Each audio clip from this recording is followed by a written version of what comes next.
आगामी लोकसभा निवडणुकीसाठी पालघर मतदारसंघामधल्या उमेदवारीवरून महायुतीत वादाची ठिणगी पडली आहे। त्यामुळे पालघर लोकसभा मतदारसंघात कोणाला उमेदवारी द्यायची यावरून महायुतीतला तिढा अजूनही सुटलेला नाही। पालघर लोकसभा मतदारसंघ सध्या मुख्यमंत्री एकनाथ शिंदे यांच्या शिवसेनेकडे, शिवसेनेचे राजेंद्र गावित हे पालघरचे विद्यमान खासदार आहेत, पण त्यांना उमेदवारी दिल्यास निवडणूक हरणार असल्याची भाजप पदाधिकाऱ्यांना भीती वाटते।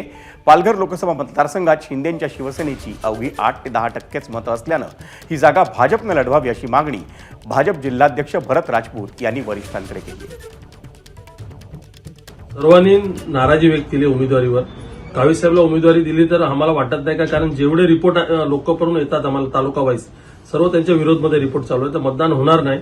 आणि ही सीट जर पडली समजा गावित साहेबची, त्यांचं भविष्य जाणार नाही, आमचंही भविष्य उद्ध्वस्त होणार त्यांच्यासोबत। आम्ही सर्वांनी पक्षाला विनंती केली, इव्हन पालकमंत्री साहेबला विनंती केली आहे का आमची विनंती तुम्ही ऐकून उमेदवारी बदली करा आणि बीजेपी ही सीट लढली पाहिजे। एबीपी माझा, उघडा डोळे बघा नीट।